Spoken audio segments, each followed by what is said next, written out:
చేతులు కాలాక ఆకులు పట్టుకున్నట్టుంది అమెరికా అధ్యక్షుడి వ్యవహారం. సుంకాలతో అమెరికాను పవర్ఫుల్ గా మారుస్తానంటూ ఊదరగొట్టిన ట్రంప్ ఇప్పుడు ఆ విషయంలోనూ రాజీకి రాక తప్పలేదు. ఆఫ్ ఇయర్ ఎన్నికల్లో ఘోర ఓటమి తర్వాత అత్యవసర వస్తువులపై టారిఫ్లు పూర్తిగా తొలగిస్తూ నిర్ణయం తీసుకున్నారు. ఇప్పటివరకు భారత్తో వాణిజ్య ఒప్పందం విషయంలోనూ తన మాటే నెగ్గాలని భీష్మించుకు కూర్చున్న ట్రంప్ త్వరలోనే భారత్తో ట్రేడ్ డీల్, టారిఫ్ల తగ్గింపు ఉంటుందని క్లారిటీ ఇస్తున్నారు.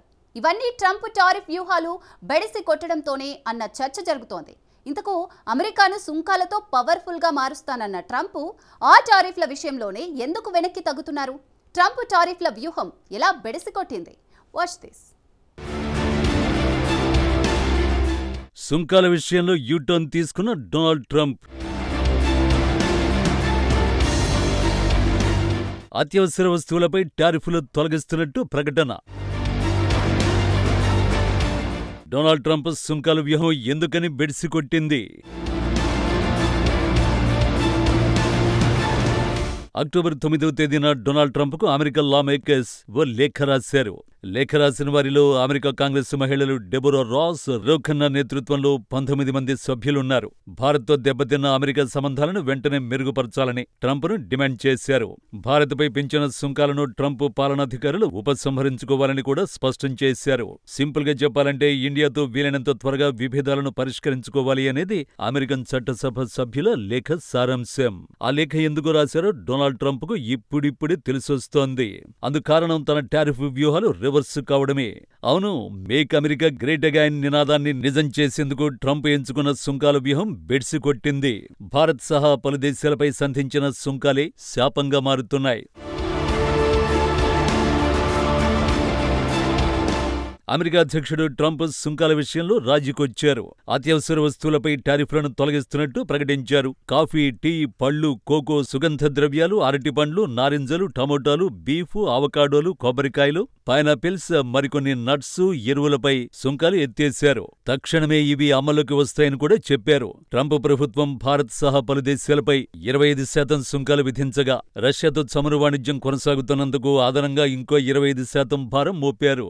ఈ సుంకాల ప్రభావంతో అమెరికాలో అనేక ఆహార పదార్థాల ధరలు గణనీయంగా పెరిగాయి.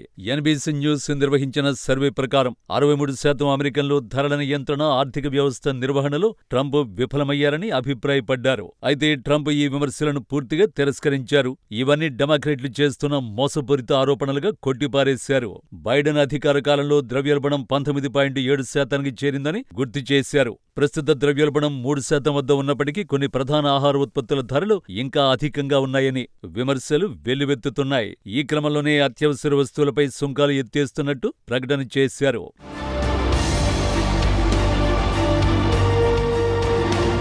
ఇటీవల ఆఫ్ ఇయర్ ఎన్నికలలో ఓటర్లు ఆర్థిక వ్యవస్థను తమ ప్రధాన ఆందోళనగా చెప్పారు. దీని కారణంగానే రిపబ్లికన్లకు ఓటు వేయలేదు. వర్జీనియా, న్యూజెర్సీలలో ముఖ్యంగా అధికార పార్టీ ఓటమికి కారణమైంది. వ్యవసాయ ఉత్పత్తులపై దిగుమతి సుంకాలను తగ్గించడానికి ఈక్వెడార్, గ్వాటమాలా, ఎల్ సాల్వడార్, అర్జెంటీనాతో కొత్త ఫ్రేమ్వర్క్ ఒప్పందాలను ప్రకటించిన తర్వాత ట్రంప్ తాజా తొలగింపు ఉత్తర్వుపై సంతకం చేశారు. దిగుమతులను పెంచడానికి కాఫీపై సుంకాలను తగ్గిస్తామని ఇటీవలే ట్రంప్ చెప్పారు. దాంతోపాటు అమెరికాలో పశువుల సంఖ్య బాగా తగ్గిపోయింది. దీని కారణంగా బీఫ్ ధర విపరీతంగా పెరిగిపోయింది. దీని ప్రధాన ఎగుమతిదారు బ్రెజిల్పై ట్రంప్ విధించిన సుంకాలు గొడ్డు మాంసం కొరతను తీవ్రతరం చేయడమే కాక రేట్లు పెరిగేలా చేసింది. ఫలితంగా ప్రజల నుంచి తీవ్ర వ్యతిరేకత పెరిగింది. ఈ క్రమంలోనే సుంకాలను ఎత్తేస్తున్నట్టు ప్రకటించారు. అయితే సుంకాల విషయంలో వెనక్కి తగ్గడం ఇదే తొలిసారి కాదు. తన ఫస్ట్ టర్మ్ లో కూడా ఇలాంటి పరిస్థితులే ఎదుర్కొన్నారు. భారత్ అధిక సుంకాలు విధిస్తోందన్న ట్రంప్ ఆరోపణ ఈనాటిది కాదు. 2019 నుంచి ఇదే వాదన చేస్తున్నారాయన. ఈ క్రమంలోనే 2019లో భారత్కు కీలకమైన జనరలైజ్డ్ సిస్టమ్ ఆఫ్ ప్రిఫరెన్సెస్ హోదాను రద్దు చేశారు. వర్ధమాన పేద దేశాలు ఆర్థికంగా ఎదిగేందుకు వీలుగా 1970లో జీఎస్పీని రూపొందించింది. ఈ కార్యక్రమం మొదలైన కాలంలో భారత ఆర్థిక వృద్ధి రేటు 3.5%గా ఉండేది. జీఎస్పీ రద్దు సమయంలో ప్రపంచంలో 5వ అతి పెద్ద ఆర్థిక వ్యవస్థగా భారత్ ఎదిగే ప్రాసెస్లో ఉంది. ఈ కారణం వల్లే ట్రంప్ ప్రభుత్వం ఇక భారత్కు జీఎస్పీ హోదా అవసరం లేదని భావించింది. ఆర్థికంగా అభివృద్ధి చెందిన దేశాలు ఇక ఎంతమాత్రం ఈ హోదాలో ఉంటూ అమెరికా నుంచి ప్రయోజనాలు పొందాల్సిన అవసరం లేదని చెబుతూ భారత్కి జీఎస్పీ హోదా రద్దు చేశారు ట్రంప్. అయితే ఈ నిర్ణయం రిజల్ట్ ఎంత దారుణంగా ఉంటుందో ట్రంప్కు తెలియడానికి ఎంతో కాలం పట్టలేదు. ట్రంప్ జీఎస్పీ రద్దు ప్రకటన చేసిన వెంటనే అమెరికా టారిఫ్లకు ప్రతిగా భారత్ కొన్ని రకాల వస్తువులపై సుంకాలను పెంచింది. భారత్ చర్యతో ట్రంప్కు అమెరికాలో బలమైన మద్దతుదారులైన గ్రామీణులపై ఈ ప్రభావం తీవ్రంగా పడింది.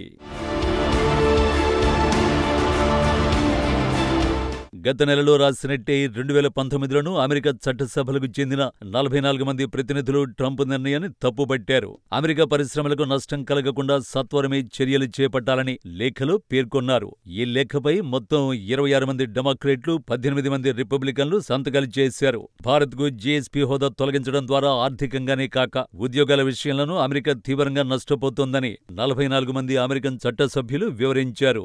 జీఎస్పీ హోదా తొలగింపుతో అధిక సుంకాలు వేసినప్పటికీ 2 నెలల్లో భారత్ నుంచి 40% దిగుమతులు పెరిగినట్లు పేర్కొన్నారు. అంతేగాక ఇవన్నీ గతంలో జీఎస్పీ అర్హత కలిగిన వస్తువులే అని గుర్తు చేశారు. ఈ పరిణామం అప్పట్లో ట్రంప్ను తీవ్రంగా ఉక్కిరిబిక్కిరి చేసింది. ఇది తెలిసి కూడా రెండోసారి అధికారంలోకి వచ్చిన తర్వాత సుంకాల పేరుతో భారత్ను టార్గెట్ చేశారు. చివరికి సుంకాల విషయంలో వెనక్కి తగ్గారు. ఇప్పటికైతే అత్యవసర వస్తువులపైనే సుంకాలు ఎత్తివేసి ఉండొచ్చు. త్వరలోనే మిగిలిన సుంకాలు ఎత్తేసే అవకాశాలు లేకపోలేదు. ఎందుకంటే వచ్చే ఏడాది మిడ్ టర్మ్ ఎన్నికల రూపంలో అతి పెద్ద సవాలు ఉండనే ఉంది.